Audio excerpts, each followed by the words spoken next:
everything pretty. Unless you're talking about the bridge and seaport. Even from the seats in the upper decks, you can see the seashore. Tailgate function with the carne asada. Just walk from the tribal building for the Padres, I'm on it. Yeah, cause for the 619, we'll knock you down.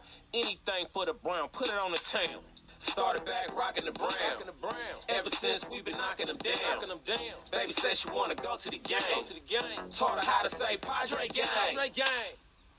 What's up, everybody? Welcome to episode 287 of the Talking Friars podcast and YouTube show. Ben Fadden, your host here. It is Monday, November 21st, 2022. A little bit of Padres to talk about here today. The National Baseball Hall of Fame ballot has been released as well, and there's a former Padre on that. The Athletic, they put out their top prospect thing from the Arizona Fall League, and Jackson Merrill, Padres' top prospect, he was at the top of that list. And so that leads me to an intriguing question for you guys. Would you trade Jackson Merrill? Would you trade him? Who would you trade him for? So we can get into that a little bit.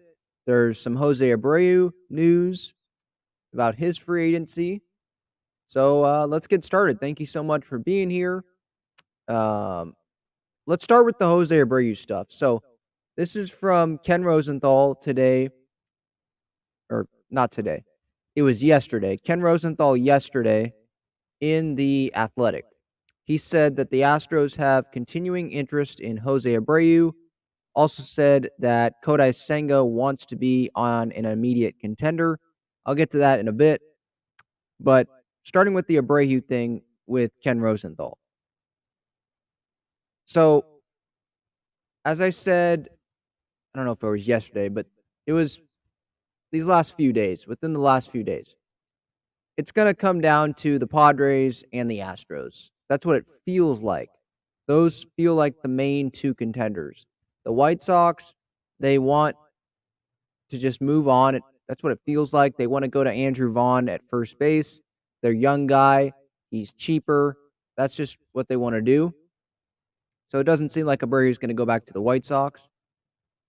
So the Astros, they have Yuli Gurriel, who's like 39, and he's a free agent. So they probably want to go with the better free agent option at first base, and that would be Jose Abreu. Obviously, they're coming off the World Series, so it might be easy to be like, we won the World Series last year. We'll just see what happens in 2023. But they do have Dusty Baker as the manager, and Jim Crane did just let go of James Click, the GM. So it's kind of like a Jerry Jones thing. The Astros are being run by the owner, like GM-wise. So Jim Crane wants to win. He wants to win every year. And so he's going to try. I think he's going to try his best to get Abreu. I don't know if Abreu wants to go there, but there's interest, and I assume that money's going to talk. Now, JP Morosi said, was it yesterday? He said that the Padres, or Saturday, I think, that the Padres they view Abreu as a top priority to them. And now you have this Rosenthal report, continuing interest from the Astros in Abreu. I'm not really hearing about other teams checking in on Abreu. Now, we might hear that in the next couple days, but as of now, it feels like it's the Astros and the Padres. Who would you give the edge there to? It's really hard to tell. I mean, the Padres, contender, you get to play with Tatis, Soto, Manny, you have the great pitching staff, but the Astros could probably say the same thing, right? Where, you get to play with Altuve, Jeremy Pena, Alex Bregman. Maybe you have Verlander back, but you have Framber Valdez in that rotation. There's young pitching there, right? I think Ryan Presley's still on a contract there. Like, they have young talent there as well. So I think in this situation, it's going to be about the money, because Abreu's going to go to a contender. That's definitely what it feels like. Houston and San Diego, contenders. Maybe another team comes in there, but it wouldn't make sense for the Royals, or I don't know what their first base situation looks like, but I'm just throwing out a random team. The Nationals, it wouldn't make sense for them to be players for Jose Abreu. when we know that the Abreu contract's probably going to be like 2 years, maybe 3 years if it's like a club option, and that's what gets a deal done. But it's going to be a small amount of years, so he's going to a contender. He hasn't won a World Series yet. The farthest that he has gone in his career is the ALDS, I believe, a few years ago. I think he's made the playoffs twice in his career, so he wants to go far. Padres and the Astros, those are 2 destinations where I think he could go far. Obviously, he can go far with the Astros. It'll probably be tougher with the Padres, but that's because, the Dodgers are there. It's not a guarantee the Padres beat the Dodgers again, but it is doable, obviously. No one, I don't think, is scared of the Dodgers come postseason time anymore. But, it feels like the National League is deeper. Now, this is me saying that the National League is deeper right now. Obviously, things could change. Like, where do the shortstops land? Where does Verlander and DeGrom land? If they go to AL teams, then maybe it changes, right? But right now, the NL is deeper than the AL. So maybe Abreu wants to go to the AL, and, the Astros, probably an easier division, and he feels like he has the better chance to win there. The Padres are still a very appealing option, I think. So that's kind of my thoughts on that. Talking about the NL, AL, I mean, right now, if he goes to the AL team, the Astros, because he thinks that he has the better opportunity to win there, I mean, it makes sense. You can't really fault him for it. But as a Padres fan, obviously, I'm sitting here and I'm like, no, I want Jose Abreu here. I don't want him to go to Houston. Selfishly, right? We're thinking everything's going well there with Houston. They had Yuli Gurriel there. Why can't you just keep that? Let us have Abreu, right? But Jim Crane, he is the Jerry Jones of Major League Baseball. They won a World Series. It wasn't good enough for him. He fires the GM, and it seems like he's running things. Yeah, there's some assistant GMs there, but it seems like he's running things. And he has that right, but I don't think that's the smartest thing to do long term.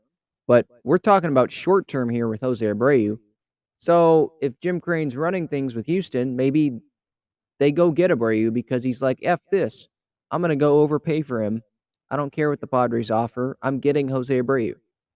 And maybe Peter Seidler's sitting there like, well, I'm more measured than Jim Crane. I actually value my GM.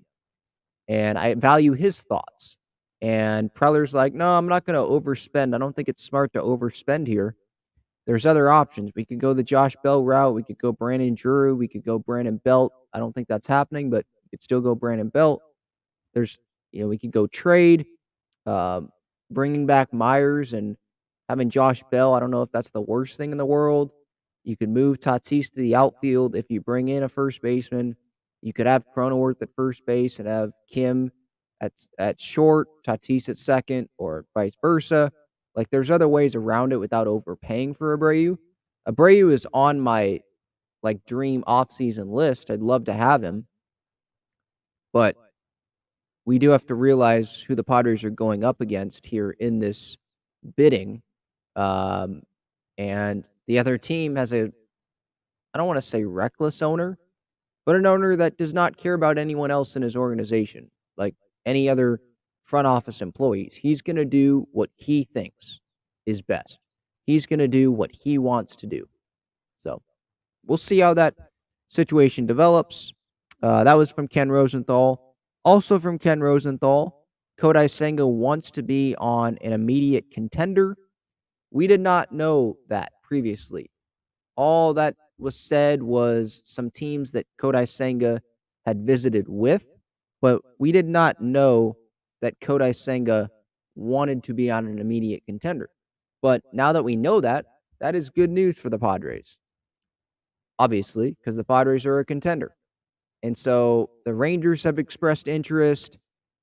I think that Japanese report said that Senga was interested in the Angels, but I don't expect them to contend with Houston and Seattle being in that division. So you would think that his list of teams narrows down. JP Morosi reported that the Yankees and Red Sox have been in contact with Kodai Senga's agent or his representation. Those are probably contenders, I would think. So there's those two teams. You got the Padres, the Mets. The Diamondbacks were a team that I guess he visited, but if he wants to be on an immediate contender, they're not that team. Seattle, you could throw in there as a contender. I'm probably forgetting some other teams, but there's 5 teams right there. So, yeah, it's favorable for the Padres that, if this report is true, that he wants to be on an immediate contender. That's good news for San Diego. But there's also obviously other contenders that want to upgrade their rotation, and they're willing to spend money. He did post on, I think it was Instagram. I don't know if this was his account. I think it was, but I saw this floating around social media that he posted a picture with the Dodgers coffee mug, which obviously that's not good news if you're a Padre fan, or at least that doesn't make you happy if you're a Padres fan. But I'm not taking anything from that.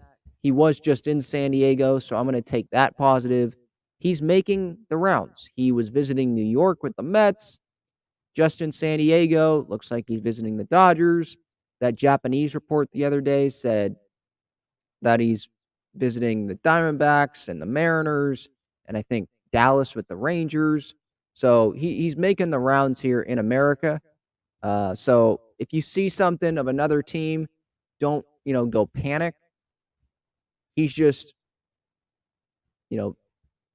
making the rounds. He's seeing which teams are interested, probably seeing how the fan base reacts, seeing the facilities, interacting with the owner, the GM, probably some players from that team. We know that Senga met with Darvish. So this is a process. I don't expect this process to wrap up quickly. I think that he's going to take his time with this, and he has that right. He's a free agent. He has that right. There's a lot of teams that are interested in him, so he can take his time. So that was the Kodai Senga thing. With the Yankees and Boston being interested, sure, the Yankees could be a threat to the Padres, just like any team being interested in Senga. And the Red Sox could be a threat. But personally, right now, I'm not scared of the Red Sox in this Senga stuff.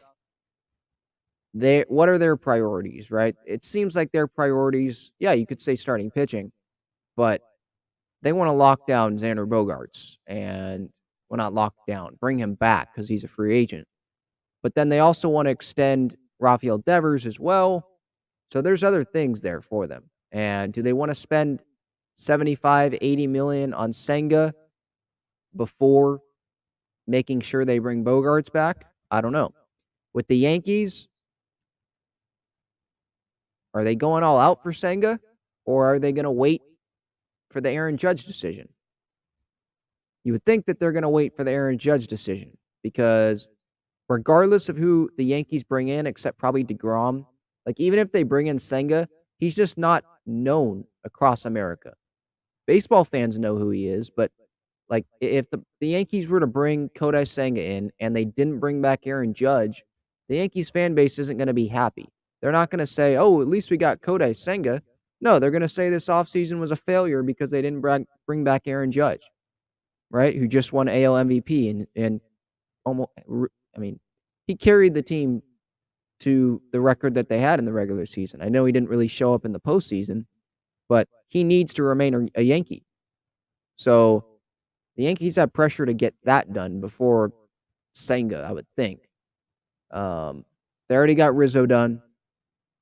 I'm not really scared of the Yankees or the Red Sox. I'm more scared of the Mets taking him, the Dodgers taking him, definitely. What are the other NL teams that are interested? Those are the two main teams, Dodgers and Mets. Diamondbacks, I'm not worried about. They're not a contender. The Mariners, if he goes there, okay. We'll see him in the World Series. If we have to see him in the World Series, I don't think that's the end of the world, right? So that's kind of the Senga situation. The update there, wants to be on a contender. It's good news for the Padres, but I still don't take too much away from that because there are other contenders that he could go to, right? But it is clarity that he wants to be on a contender, and that's a good thing. It eliminates a few teams, but I think this is something that we're going to wait on. to be honest. Um, let me look at the chat here real quick. Yeah, Daniel, yep. He did post, yeah, Senga did post a Dodger coffee mug. Yeah, I think it was on his Instagram story or something like that. I didn't see it myself, like, on Instagram, but I think someone posted a screenshot of that on social media.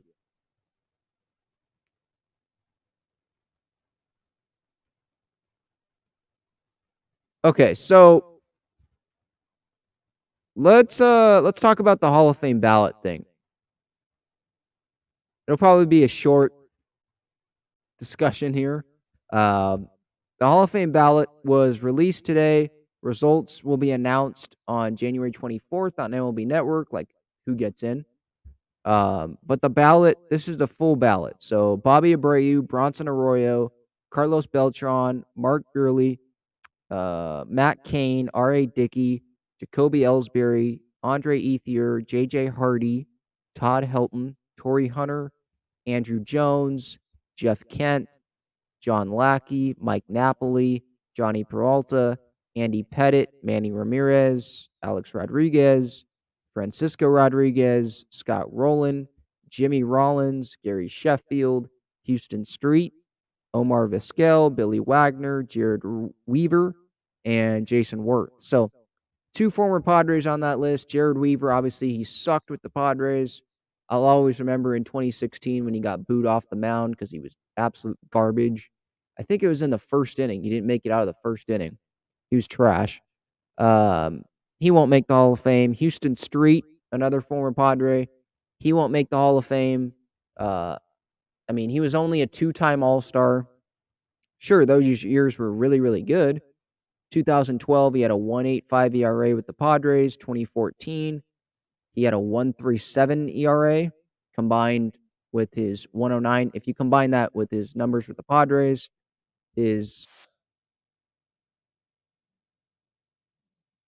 sorry if you heard that music in the background, my bad. He had a 109 ERA with the Padres before he was traded to the Angels. Um, he's not gonna make the Hall of Fame. Two-time All-Star. It was impressive. I mean, looking back at his baseball reference page, 13 years to have an ERA under 3. Like, that's impressive, but we're not talking about the Hall of Very Good here, right? We're talking about the Hall of Fame, so this is gonna be his only year on the ballot, I would think. This ballot is not very strong. There were some people on social media today that were like, "There's some pretty good names on here." Like, not really. When you really look into the numbers and you look at the name, you're not just looking at, "Oh, it's a big name, Hall of Famer." For Hall of Famers, for me, it should be, I look at the name, okay, that guy's a Hall of Famer. I shouldn't have to go look at the numbers and be like, "Oh, 70 WAR player, okay, he's a Hall of Famer." You should just know by name, is that guy a Hall of Famer or not? Um, so, like, Bobby Abreu, no. Bronson Arroyo, no. Beltran, I think yes. Beerly, no. Matt Cain, no. Dickey, no. Ellsbury, heck no. Andre Ethier, no. J.J. Hardy, no. Todd Helton, yes. Torrey Hunter. See, when I have to think about it like this with Torrey Hunter, it's probably a no, but he might get a bump this year. Andrew Jones, see, I'm thinking about that. So I lean towards no. Jeff Kent, no. John Lackey, no. Like, Jeff Kent, that's Hall of Very Good. Mike Napoli, no. Surprised he even got on. Johnny Peralta, no. Andy Pettit, no. Manny Ramirez, no. A-Rod, no. Francisco Rodriguez, no. Scott Rowland, yes. Jimmy Rollins, no. Gary Sheffield, no. Houston Street, no. Vizquel, no. Billy Wagner, no. Weaver, no. Jason Worth, no. Like, a lot of those players, all are very good, and you could see some of those guys, like a Torrey Hunter, get a bump. You could see Billy Wagner get a bump. Maybe he gets in, but I don't think they're going to get in. Francisco Rodriguez, he could get some votes, but there's a lot of names that got added this year that they're not even going to see a second year on the ballot. That's including um, Houston Street, obviously Jared Weaver. Like, you had some really good years. Like, that's why they're on the ballot, but you had to be really good for a consistent, like, a long time. When you're only a two-time All-Star and Jared Weaver really did not pitch well at the end of his career. I could look up his numbers here. I'm only talking about Weaver because he did pitch for the Padres briefly. But like A-Rod, yeah, you could probably sit here and say, Ben, well, no, he's a Hall of Famer. Are you kidding me? He's one of the best hitters of all time. Well, then you don't hold the same thought of me as like he used roids, he lied about it on the radio to Mike Francesca in New York, didn't care. Um, Biggest suspension, right, in baseball history. Like, you don't deserve to be in the Hall of Fame there. If you were that good, then why'd you use it? Jared Weaver, so he had a lot of good seasons, but I mean, his best season, he had 2 seasons with the WAR above 5, 2010, 2011, according to Fangraphs, and then it really tailed off. Like, there's some Hall of Famers where they're in the Hall of Fame, they had, like, I don't know, 2 or 3 bad years at the end, but Weaver, I mean, from 2013 to 2017, his F-WAR wasn't better than 2.3, like, and there's a lot of that in this ballot. So, I mean, less than a handful of guys probably will get in this year. And who are those? I mean, Beltran, I think people will penalize him. I did see that in the chat earlier. I think people will penalize Beltran for the 2017 stuff, but I do think he eventually gets in because he was a bench player then. And yeah, he was a big like scheme guy with that, but he was kind of more like a player manager. When he was playing, like he didn't use roids or anything. I think he eventually gets in, but I don't think he gets in first ballot. I think Scott Rowland will get in. Just looking again at other names. Torrey Hunter is very intriguing to me. Andrew Jones is interesting. Jeff Kent's interesting. But there's no one that I look on this list and be like, slam dunk Hall of Famer. There's no Mariano Rivera or Trevor Hoffman or Chipper Jones on this list, right? So, yeah, I guess that's my thoughts on the Hall of Fame ballot. I see some people in the chat here. Wolfpack says if A-Rod, who tested positive for roids, gets in, then Bonds, who never tested positive, should get in also. Well, yeah, I agree with that. I believe Bonds is on like the old committee ballot or whatever they call that thing, where they announce those guys, whoever gets in, they announce it, I think, at the winter meetings. So I might be at the winter meetings and hear that Barry Bonds in the Hall of Fame. I don't think he gets in if the writers didn't vote him in. Usually is it the New Era ballot, the New Era committee? It's a smaller group of people.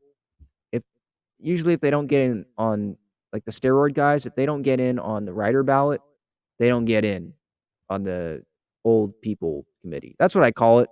Sorry, that's probably rude. I just forget what the name is called. I think it's the New Era committee, but it's usually people that have a lot of experience in baseball. The people voting on this were those who were in the game when like Bonds was playing and stuff. So they probably feel really bad about, or they hate what Bonds did, Gil says A-Royd is a Hall of Famer. Well, you literally said A-Royd, so I don't think he is a Hall of Famer, but maybe that's just me. There's some people that say, well, he was a Hall of Famer before he took the steroids. Okay, well, then why did he take them? That's my stance on it. We could go around all day on this, so we'll just agree to disagree. I see Gabe in the comments here says Barry Bonds were snubbed. He could still get in. I don't see him getting in. But that's their fault for doing that. They didn't have to do that. They chose to do that, and they chose to not get in the Hall of Fame, pretty much. Okay, so that's the Hall of Fame stuff. I will get to Jackson Merrill. That's the big topic for this episode. I'm going to get to that in a moment here. But first, this episode is sponsored by Gaglione Bros Famous Cheesesteaks and Garlic Fries. Their main location is on Friars Road, and you can visit gaglionebros.com for their menu and contact information. You can also enjoy their cheesesteaks and fries at Petco Park and inside Snapdragon Stadium. All right, so The Athletic put out today their article about who impressed the most at the Arizona Fall League. I believe that just happened. I think the championship game just happened a couple weeks ago. And Jackson Merrill, the Padres' top prospect, he was ranked number 1 by The Athletic here. This is a quote from a scout in that article. Said, most scouts are salivating over him. Merrill's only 19 years old. He plays shortstop. I believe he finished this past season with Lake Elsinore. 19 years old, like I just said. Like, really young player, but he had a 906 OPS in 2022 during the minor league season. And I think it's a interesting question to ask here. Should the Padres trade Jackson Merrill if they can get back a huge, like, star player in return to help this Padres team win right now? Obviously, the Padres made the NLCS in 2023. You have Fernando Tatis Jr. coming back. If you trade Merrill, yeah, your farm system is going to get even worse than it is, right? You trade away Wood and Abrams, Gore, Hassel, Yarlin Susanna. You traded away all of them in the Juan Soto deal. But if you extend Juan Soto, it's worth it, right? If you win a World Series with Juan Soto in the next 2 years, it's worth it, right? So if the Padres are trying to win right now, go all in, which it's clear that's what they're trying to do from Peter Seidler's actions, from AJ Preller's actions, it's clear they're going all in, and I love that. Do they continue that all-in action by trading Jackson Merrill, who scouts are salivating over, according to this Athletic article? Trade him for a Corbin Burns, or trade him for a Shohei Ohtani, trade him for a Brian Reynolds. There are some names where I would trade Jackson Merrill. There are some names that I would not. Like, going into this, before I did some research, I had the opinion of, no, you don't trade Jackson Merrill. You traded away all those guys in the Juan Soto trade. At some point, it's got to stop. At some point, you got to develop these guys. At some point, you got to have these cheap contracts go up to the big leagues. But they just made the NLCS this past season. Like, it is hard for me to pass up trading Jackson Merrill if I can get an all-star player with multiple years of control, the right all-star, you know? For Corbin Burns, I would do it. He is one of the best pitchers in baseball.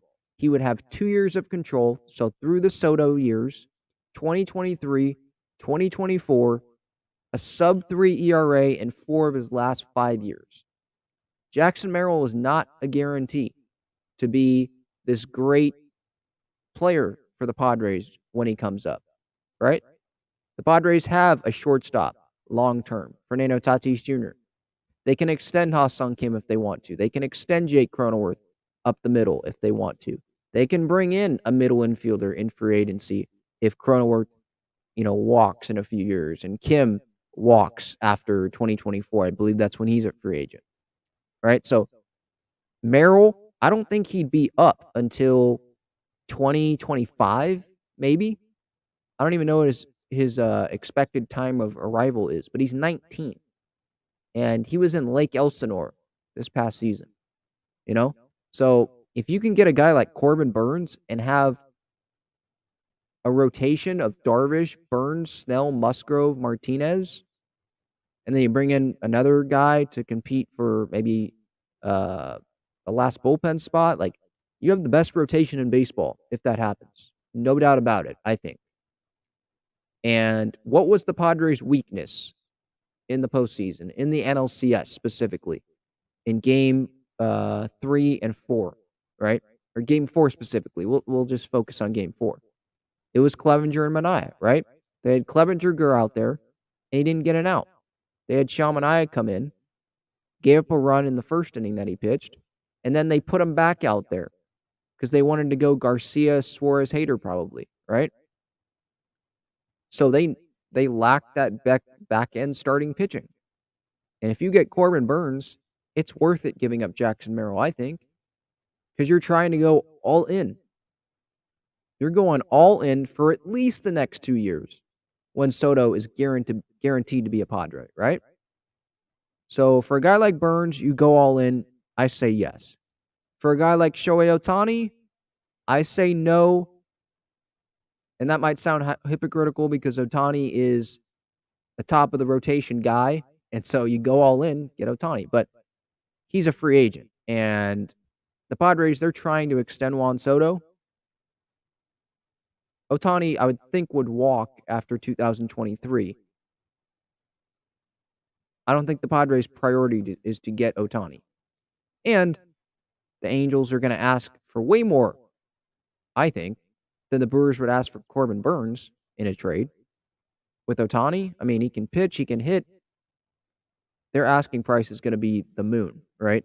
So I would say no to that. Because you only have 1 year guaranteed of Ohtani. You have 2 for Burnes. And you can go get a DH option on the free agent market or via trade. I don't think it's worth giving up Merrill for 1 year of Ohtani because frankly, I don't think that he would come back because they're going to give $500 million to Soto. I'm confident in that they're going to extend Juan Soto at some point. Or if he goes to free agency, Seidler's going to bring him back. I don't think you can do both. Do fans want to be paying for $50 beers? Maybe. If you have Ohtani, Soto, Manny, Musgrove, maybe Darvish comes back. I mean, you have so many guys that maybe you would, but I just don't see how you get Soto and Ohtani. So I'd say no to Ohtani, but with like Sean Murphy, that would be hard for me to say no, but I would. I know that's 3 years of control, top 5 catcher in baseball, but the reason why I said yes to Burnes was because that was their weakness, right?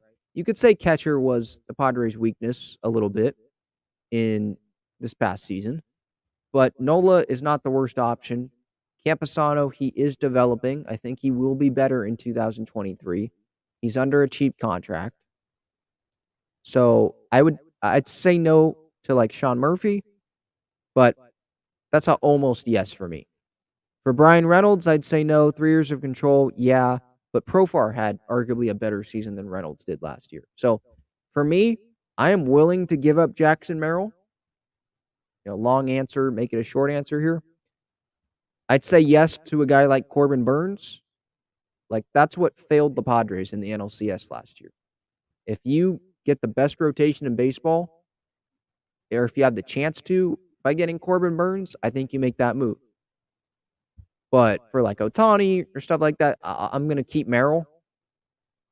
I want the control. I want your biggest need. Like first base, I don't see trade targets out there where it's worth trading Jackson Merrill. But like pitching, Corbin Burnes is out there. Right? Brandon Woodruff,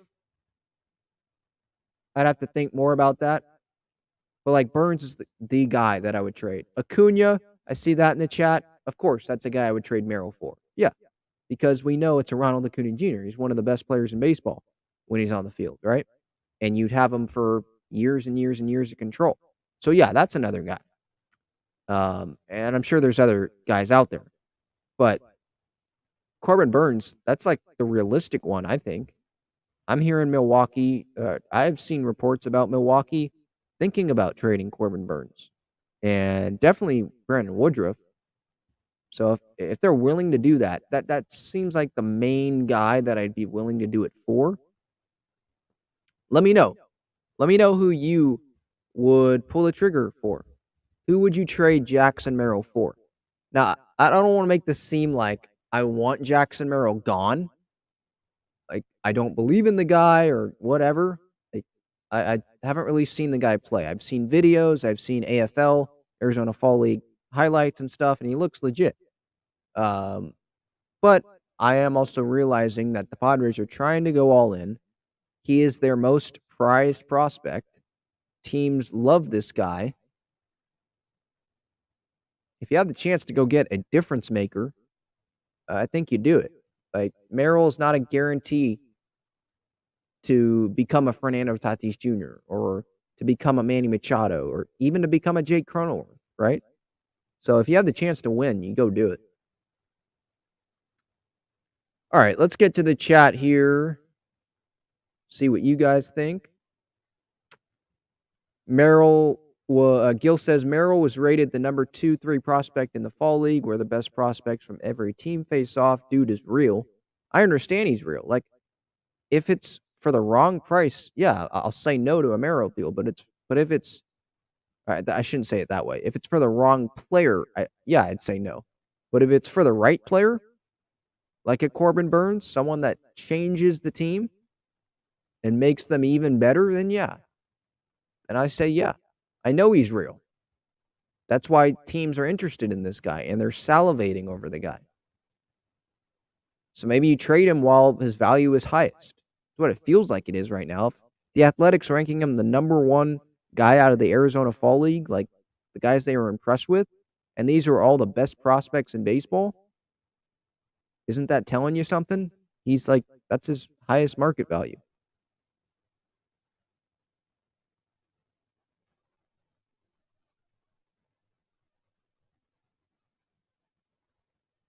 Yeah, Joseph says, while his name is hot, trade him. Trade him for the right guy. That's my viewpoint on it. Okay, so Gil says Merrill by late 2024. So if his expected time of arrival, sorry, say that 5 times fast. His ETA to the big leagues 2024, late 2024. Is he going to be an everyday starter in 2024 for that postseason run, the last year with Soto? I don't know. He might just be coming up to be on the bench, or I don't even know what his role would be. Like, the roster will look probably different by then because it's AJ Preller, right? So I want to go all in for the years that we're guaranteed to have Juan Soto. So if you had the chance to do that, I think you make the move. Good question here. Fake 619 says, what if Tatis can't stay healthy? Well, okay. Well, look, that's a question that we could ask till his contract runs out, till 2030, whatever, Yeah, if Tatis doesn't stay healthy, then that hurts the team's chances, and maybe you're screwed. But what if Juan Soto can't stay healthy? What if Manny Machado gets hurt next year? Like, you could ask that about any player. You could go, let's say the Yankees bring back Judge. What happens if Judge doesn't stay healthy? You could literally say that about every player. Sometimes you have to take risks. So, yeah, maybe that's a concern if Tatis doesn't stay healthy, but you have him signed to a long-term contract. So the Padres are going to stick with Tatis.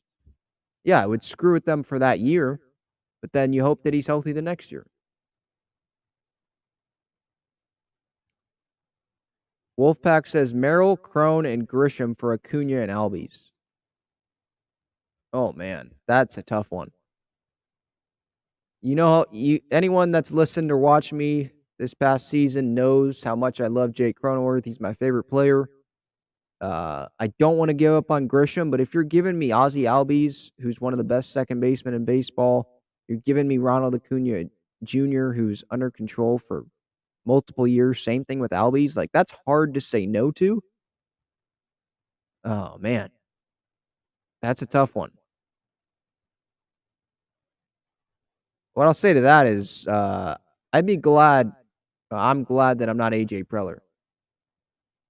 I think the Braves are happy with Acuna and Albies, and they probably wouldn't make that deal, to be honest, because they have Acuna under a very team-friendly deal. They have Albies under a nice deal, and they probably view Albies as a better player than Cronenworth. They view Acuna as a better player than Grisham, and Merrill isn't a guarantee to perform, and they could just bring back Swanson to be their shortstop, and they have, who's that kid, Grissom, or whatever his name is? I think he can play short, middle infield, so the Braves would probably say no to that, but for the Padres, yeah, that's very appealing. I'd have to think about that. I'm glad I'm not Preller. Mike says you go all in for the next 2 years and then suck for the next 10 because you have no farm system.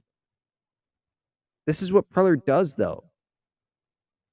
Preller, he for somehow, right? He trades all these guys and he brings in new players. The whole team is like acquired players, but yet he still has a prospect or two that teams are salivating over that they'd love to have. He still develops, or, he drafts the right guys.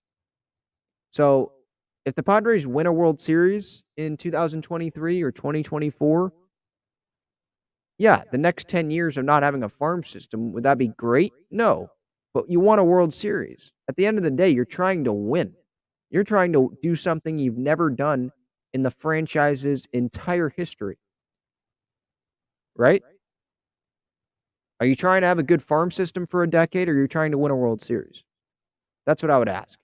I'm trying to win a World Series. So, if they win a World Series, I'm fine with the farm system sucking.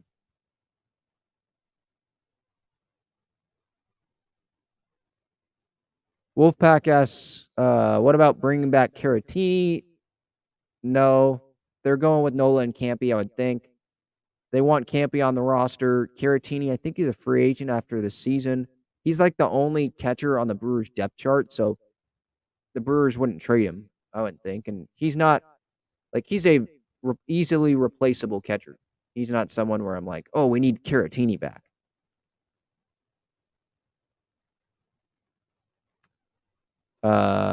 Someone asked about Brian Hayes. No. The Pirates are building around him.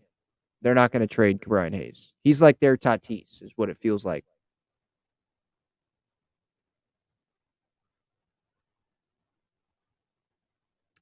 Oh, Gil says Jordan Walker was number 2, Merrill was 1. I didn't read the whole Athletic article, but I did see the Merrill part, and so that's why I talked about that. Jordan Walker might come up this year, right, from the Cardinals? I think that's what it is.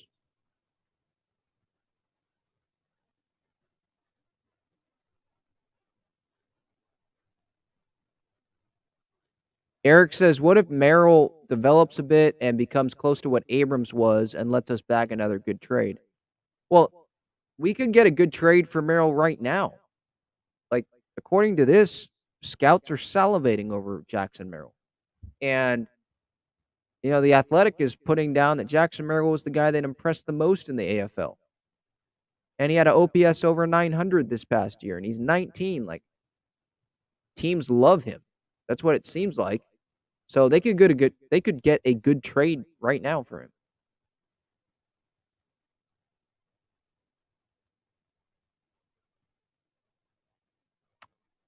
All right, everybody. I think that's gonna. Oh, that's a good point, Wolfpack. Tatis has a no trade clause, so, yeah. Like I think. Well, my point is, someone was talking about earlier in the chat about Tatis. Oh, maybe what if he gets hurt? Then you don't have Merrill. Well, he has a no trade clause. Like they're invested long term in Fernando. So for anyone that thinks, oh well, maybe they'll trade Fernando, and they want to like clown people, fans that think Fernando's a lock to be on the team in 2023 and he has to earn trust back. Like, sure, he has to earn trust back, and I will always remember that he hurt the Padres' chances of winning it all this past season from what he did. But like this guy is one of the best players in baseball. He's still young. He's at shortstop. He's one of the most athletic guys in baseball. He's a 40-plus home run player. Like, if you want Tatis moved, you're foolish. All right. Those are my last thoughts here. Thank you so much, everyone, for tuning in. Episode 287, Talking Friars. Senga wants to be on an immediate contender. Good news for the Padres, you would think. Should the Padres trade Merrill? I think for the right player. They're trying to go all in right now. You could go even more all in if you can go get like Corbin Burns or another player like that increases your chances of winning the World Series. Merrill's not a guarantee to come up and be this amazing player. Even though it seems like that's what's going to happen, not a guarantee. We'll see. All right. Thank you so much for tuning in. Enjoy your Monday. San Diego State later tonight in the Maui Invitational against Ohio State. Go Padres. See ya.